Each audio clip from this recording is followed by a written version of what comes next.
Neeru Batra, lecturer in Food Science and Quality Control Department at RGPG College, Meerut. In this video, we will discuss about food post-harvest technology in fruits and vegetables. आज का हमारा topic है post harvest techniques. तो post harvest क्या होता है? What is post harvest?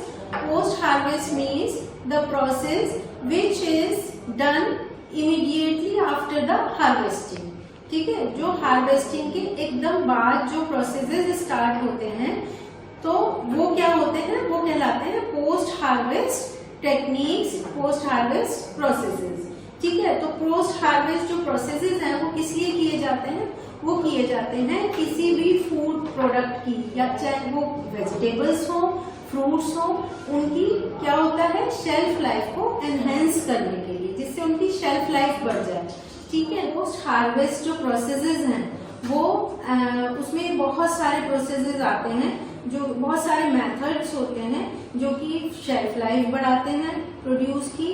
ठीक है, और उनकी सेफ्टी भी रहती है और न्यूट्रिशनल वैल्यू भी बढ़ जाती है। ठीक है, तो जो स्पेसिफिक जो टेक्निक्स हैं वो डिपेंड करती हैं कि फ्रूट्स या वेजिटेबल जो है वो किस टाइप का है, कौन सा फ्रूट है, कौन सी वेजिटेबल है, उसके अकॉर्डिंग वो प्रोसेसेस चलते हैं। तो जो कॉमन प्रोसेसेस हैं वो क्या होते हैं? वो कुछ स्टेप्स उसमें इस तरह से हैं। सबसे पहले क्या किया जाता है?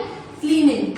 ठीक है, सबसे पहले जब आप फ्रूट्स या वेजिटेबल जो भी है वो अगर आता है हार्वेस्ट होके, तो सबसे पहले उसकी क्लीनिंग की जाती है। क्लीनिंग की जाती है एंड सॉर्टिंग की जाती है। ठीक है, क्योंकि जब भी आपके पास आएगा उसके ऊपर बहुत सारी डस्ट भी हो सकती है, उसके ऊपर माइक्रोब्स भी हो सकते हैं, किसी एनीथिंग फूड जो पैथोजेनिक माइक्रोब्स हैं वो भी हो सकते हैं। तो सबसे पहले उनकी क्लीनिंग की जाती है, फिर उनकी सॉर्टिंग की जाती है।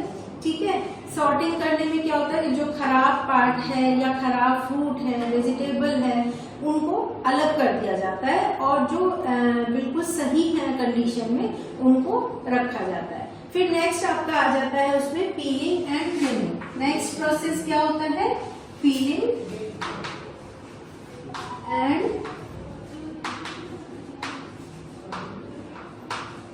ट्रिमिंग। तो जिन फ्रूट्स या वेजिटेबल्स में पीलिंग की जरूरत होती है तो उनको पहले पील किया जाता है। पील करना क्या होता है? छीलना उसको। ठीक है, उनको पील किया जाता है। और क्या किया जाता है? जहां पर उनको ट्रिमिंग की जरूरत होती है कुछ प्रोड्यूस में, तो उनको ट्रिमिंग कर दी जाती है, उनकी कटाई छटाई कर दी जाती है। फिर उसके बाद नेक्स्ट आ जाता है cutting and slicing. Next process क्या होता है? Cutting and slicing.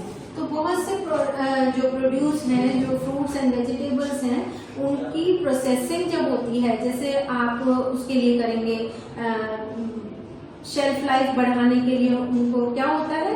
उनकी क्या करते हो? उसके लिए क्या होता है? प्रिजर्वेटिव ऐड किए जाते हैं या प्रिजर्वेशन किया जाता है। विदाउट प्रिजर्वेटिव किस तरह से उनको प्रिजर्व किया जाएगा। ठीक है, तो प्रिजर्वेशन के लिए क्या होता है? बहुत सारे फ्रूट्स एंड वेजिटेबल्स ऐसे होते हैं कि उनको स्लाइस करना पड़ता है। ठीक है, तो उनकी क्या होती है? कटिंग होती है, स्लाइसिंग होती है।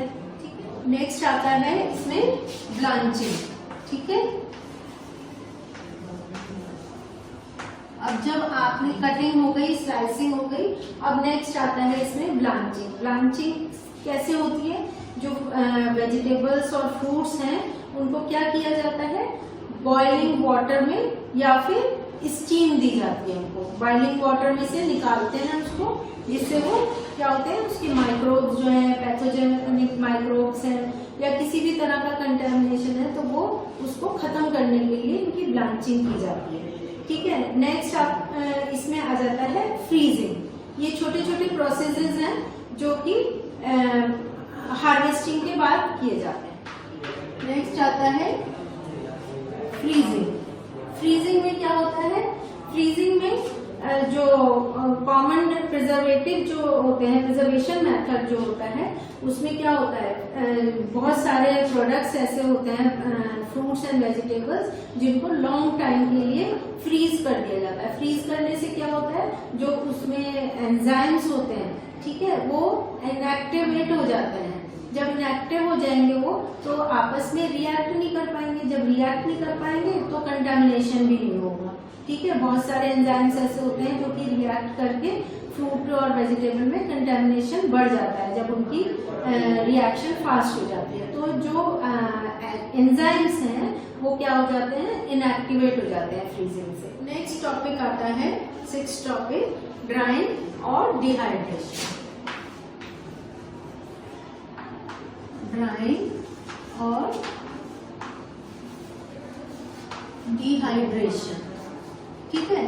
तो जैसे कि इसके नाम से ही पता चल रहा है, ड्राइंग और डिहाइड्रेशन, तो क्या मतलब हुआ कि उसका जो उसमें मॉइस्चर कंटेंट है उसको ड्राई कर दिया जाता है, ठीक है।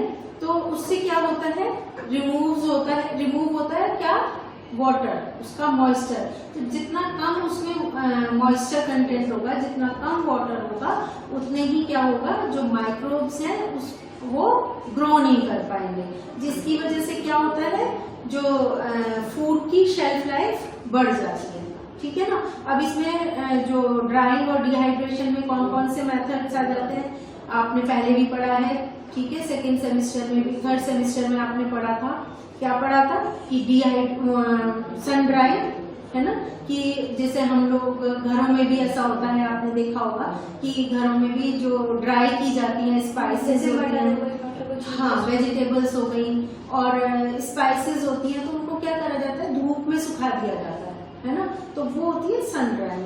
दूसरी आपकी कौन सी आ जाती है, एयर ड्राइंग। एयर ड्राइंग, बहुत सारी वेजिटेबल्स ऐसी होती हैं, लीफी वेजिटेबल्स, जिनको डायरेक्ट सनलाइट में नहीं रखा जाता। डायरेक्ट सनलाइट में रखने से क्या होता है, उसका कलर खराब हो जाता है ना।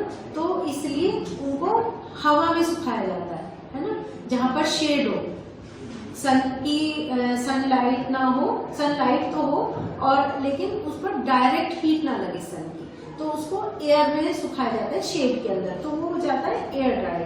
और तीसरा होता है फ्रीज ड्राई। फ्रीज ड्राई क्या होता है कि उसको फ्रीजिंग टेम्परेचर पर ले जाया जाता है, तब उसमें क्या होता है, उसको ड्राई कर दिया जाता है और उससे उसकी शेल्फ लाइफ बढ़ जाती है, ठीक है ना, क्योंकि उसमें मॉइस्चर कम हो जाता है, ठीक है। फिर आता है आपका Canning and bottling. Canning and bottling. तो इसमें क्या होता है, जब प्रोडक्ट्स बहुत सारे ऐसे होते हैं प्रोड्यूस, जो कि क्या करा जाता है, लॉन्ग टाइम के लिए उनको प्रिजर्व कर दिया जाता है। तो उनको किस में प्रिजर्व करते हैं, या तो कैन में किया जाता है या कुछ को बॉटल्स में किया जाता है ना। तो कैनिंग और बॉटलिंग में क्या है कि बहुत सारे फूड्स को जो है प्रिजर्व किया जाता है। किसी को ये प्रोडक्ट के ऊपर है, प्रोड्यूस के ऊपर, कि फ्रूट वेजिटेबल किस टाइप का है, कि उसकी कैनिंग होनी है या फिर बॉटलिंग होनी है, ठीक है। तो जैसे जो होते हैं, इसमें एग्जांपल क्या ले सकते हैं हम, जैसे कोई भी सिरप है या लिक्विड है ना, हाँ, लिक्विड है, तो इस टाइप की जितनी भी चीजें हैं उनको पैक करना है, तो किस में पैक करेंगे। लिक्विड को आप पेपर उसमें तो कर नहीं सकते, कंटेनर में, है ना। तो उसके लिए क्या होता है, टिन का कंटेनर चलता है ना।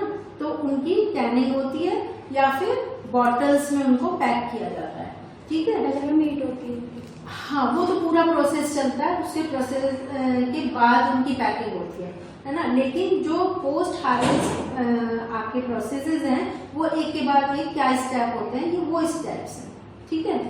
फिर उसके बाद आपका आ गया फर्मेंटेशन।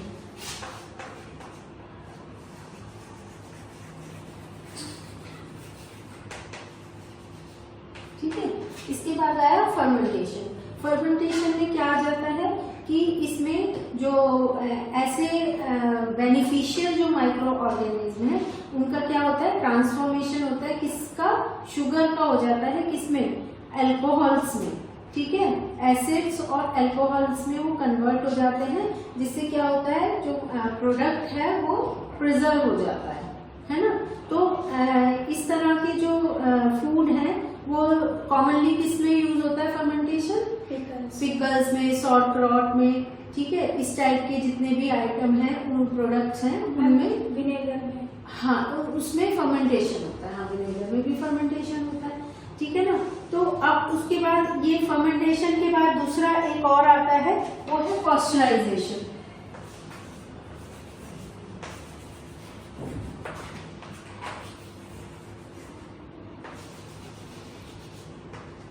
ठीक है, पॉस्चराइजेशन में क्या होता है कि पॉस्चराइजेशन किस में होता है? तो सबको पता है आपको, मिल्क में होता है ना। इसमें क्या होता है कि एकदम से मिल्क को क्या करा जाता है, बहुत हाई टेम्परेचर में ले जाया जाता है और फिर एकदम ठंडा किया जाता है। उससे क्या होता है, जो भी हार्मफुल उसमें माइक्रो ऑर्गेनिज्म है वो सब क्या हो जाते हैं, वो सब किल हो जाते हैं, ठीक है।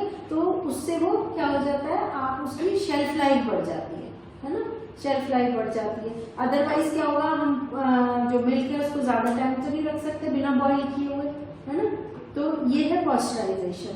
दूसरा आता है फिर इसमें जैम एंड जेली मेकिंग। एक प्रोसेस क्या होता है, एक प्रोसेस होता है जैम और जेली बनाई जाती है, उस तरह से प्रिजर्व कर दिया जाता है उनको। जैसे फ्रूट्स हैं तो फ्रूट्स के बहुत सारे जैम्स आते हैं, मार्केट में भी अवेलेबल हैं, आप लोगों ने भी खाए होंगे, है ना।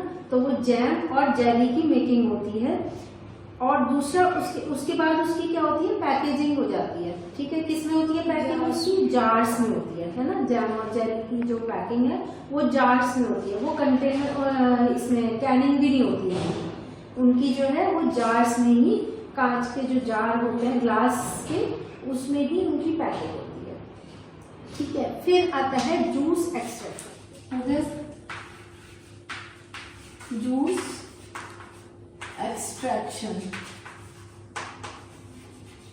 अब इसमें क्या होता है, इसमें फ्रूट्स का क्या करा जाता है, जूस निकाला जाता है, ठीक है।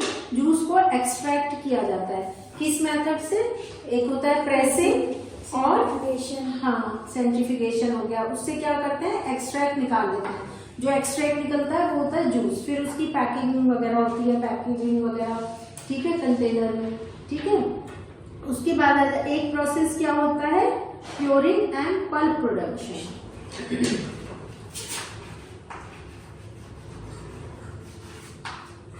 एंड प्योरिंग पल्प प्रोडक्शन, हाँ,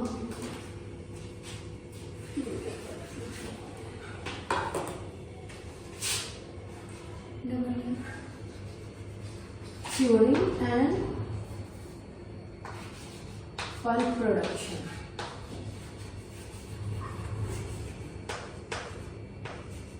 ठीक है, प्योरिंग एंड पल्प प्रोडक्शन क्या है कि जो उनकी वेजिटेबल्स की या फ्रूट्स की प्यूरी बनाई जाती है, ठीक है। जैसे टमाटो प्यूरी होती है, सुना होगा आपने, देखा भी होगा, है ना। और पल्प प्रोडक्शन, तो इसका क्या किया जाता है, हाँ, उनको ब्लेंड करके, फ्रूट्स और वेजिटेबल्स को ब्लेंड करके उनका एक स्मूथ पेस्ट बना लिया जाता है। और उसके बाद उनकी क्या किया जाता है, उनसे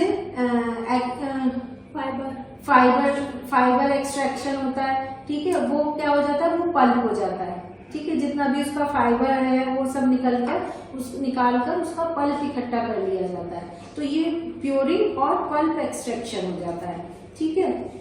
फिर एक आता है एंजाइम इनएक्टिवेशन। एक प्रोसेस क्या आता है इसमें, एंजाइम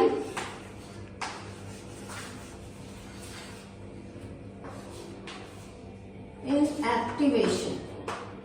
इसमें क्या किया जाता है कि जो एंजाइम्स होते हैं, ठीक है, वो क्या होते हैं, वो फूड के अंदर ही होते हैं। इनएक्टिवेशन गलत लिख दिया हमने, इनएक्टिवेशन, बेटा इसे काट। फिर नेक्स्ट आता है एंजाइम इनएक्टिवेशन, ठीक है। एंजाइम इनएक्टिवेशन मेथड जो है वो उसमें क्या किया जाता है कि जो एंजाइम्स होता है कुछ टाइम के लिए इनएक्टिव होता है, हाँ, जो प्रोसेस होता है उसमें क्या प्रोसेस दिया जाता है, हीट ट्रीटमेंट दिया जाता है। जैसे हमने ब्लांचिंग अभी पढ़ा था, है ना। तो हीट ट्रीटमेंट देने से क्या होता है, जो एंजाइम्स हैं वो इनएक्टिवेट हो जाते हैं। और वो क्या होता है, उससे जो एंजाइम ब्राउनिंग होती है, आपने एंजाइम ब्राउनिंग पढ़ी थी ना, तो एंजाइम ब्राउनिंग जो होती है वो उससे प्रिवेंट होता है, इससे, ठीक है, इसमें प्रिवेंट हो जाता है एंजाइम ब्राउनिंग से, और जो उसका कलर है और टेक्सचर है फ्रूट्स एंड वेजिटेबल का वो मेंटेन रहता है। ठीक है, तो एंजाइम इनएक्टिवेट होने से फ्रूट का कलर और फ्रूट्स एंड वेजिटेबल का कलर टेक्सचर क्या होता है, मेंटेन रहता है, वो खराब नहीं होता। ठीक है, नेक्स्ट है पैकेजिंग। लास्ट में क्या होता है, जो लास्ट का प्रोसेस है वो क्या होता है, पैकेजिंग। सारे जब प्रोसेस हो जाते हैं उसके बाद लास्ट प्रोसेस होता है फ्रूट्स एंड वेजिटेबल का पैकेजिंग।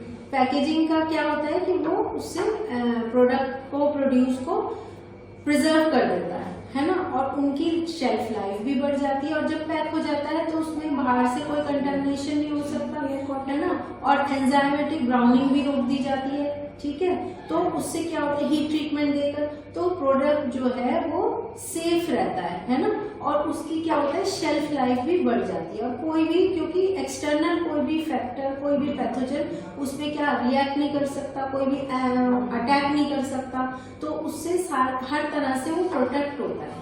तो पैकेजिंग में ये होता है कि ये देखा जाता है कि किस फ्रूट या वेजिटेबल की पैकेजिंग की जा रही है, तो उसके लिए कैसा कंटेनर लेना है, किस तरह की पैकेजिंग होनी है, और जो उसके बाद स्टोरेज है, स्टोरेज वो किस तरह की होनी है कि जिससे प्रिजर्वेटिव भी डाल देते हैं। प्रिजर्वेटिव तो डलेंगे ही बेटा प्रिजर्वेशन में, अदरवाइज तो ज्यादा टाइम के लिए, लॉन्ग टाइम के लिए प्रिजर्व नहीं हो सकता ना। थोड़े बहुत टाइम के लिए तो आप प्रोसेस करके उसको थोड़े बहुत टाइम के लिए तो आप रख सकते हो, बट जब तक उसमें प्रिजर्वेटिव नहीं डलेगा तब तक वो लॉन्ग टाइम के लिए नहीं चलेगा, है ना। जैसे आपको कई मंथ्स के लिए रखना है ना, तो वो विदाउट प्रिजर्वेटिव नहीं चलेगा, तो उसमें तब प्रिजर्वेशन जो होगा वो प्रिजर्वेटिव से ही होगा। प्रिजर्वेटिव क्योंकि उसमें यूज होते हैं, इसीलिए क्या होता है, वो लॉन्ग टाइम के लिए होती है, उसकी शेल्फ लाइफ बहुत ज्यादा बढ़ जाती है। आपने देखा होगा जब पैकेज जो फूड आप लेते हो कोई भी, तो उसमें हर किसी के पीछे दी हुई होती है उसकी शेल्फ लाइफ, है ना, कि एक्सपायरी डेट दी हुई होती है ना। तो एक्सपायरी डेट का मतलब कि उसकी जो शेल्फ लाइफ है वो उतने ही मंथ्स, उतने ही डेज के लिए, ठीक है। कई में ऐसा होता है कि 1 साल की भी होती है, 12 मंथ्स की भी होती है, तो वो उसी के अकॉर्डिंग है कि जितनी उसकी वो शेल्फ लाइफ है उतनी ही उसमें टाइम दिया हुआ है, ठीक है।